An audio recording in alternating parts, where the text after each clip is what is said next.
அனைத்து உரிமை குரல் நண்பர்களுக்கும் வணக்கம். சீமானுடைய இணை எழுச்சி பொதுக்கூட்டம் தடுத்து நிறுத்தினது வெறும் ஆரம்பம் மட்டும்தான் அப்படின்னும், இன்னும் பொதுக்கூட்டம், ஆர்ப்பாட்டம், போராட்டம் அப்படின்னு எந்த ஒரு விஷயத்தையுமே சீமானை பண்ண விட மாட்டோம் அப்படின்னு திமுகவுடைய அமைச்சர்கள் பார்த்தீங்கன்னா ரொம்பவே வெளிப்படையாக நிறைய செய்திகளை பகிர்ந்துட்டு வந்துட்டு இருக்காங்க.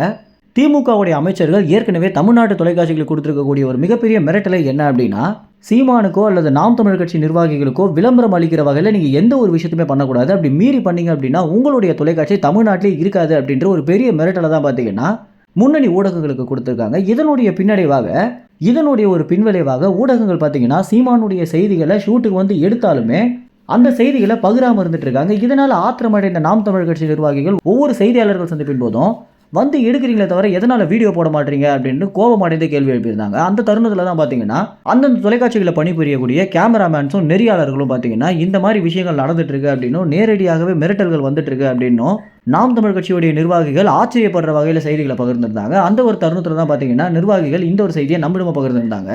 இதற்கு அடுத்தபடியாக இணைய எழுச்சி பொதுக்கூட்டம் ஒவ்வொரு வருஷமும் பார்த்தீங்கன்னா நாம் தமிழ் கட்சி நிர்வாகிகளாலையும் சீமானாலையும் சீரும் சிறப்புமாக கொண்டாடப்பட்டு வந்துட்டு இருக்கு. இந்த பொதுக்கூட்டம் தமிழ்நாட்டு மக்களை ஒவ்வொருத்தரையுமே போராட்ட உணர்வை தூண்டக்கூடிய ஒரு பொதுக்கூட்டமாக இருக்க காரணத்தினால மக்களை அதிக அளவில் ஈர்க்கும் வண்ணம் தான் பார்த்தீங்கன்னா இந்த ஒரு இணைய எழுச்சி பொதுக்கூட்டம் நடந்துட்டு இருக்கு.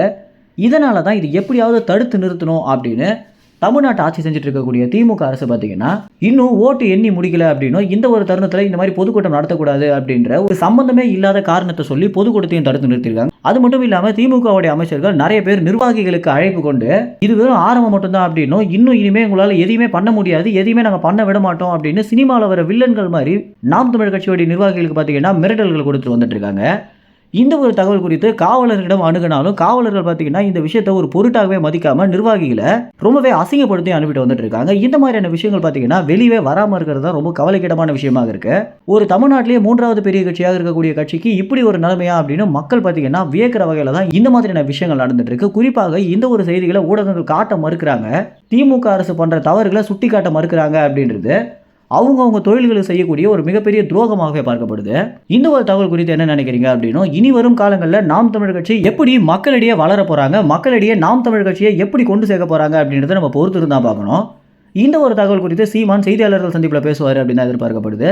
இந்த ஒரு தகவல் குறித்து என்ன நினைக்கிறீங்க அப்படின்ற உங்க கருத்துக்களை கமெண்ட்ஸில் தெரிவிங்க. நன்றி, வணக்கம்.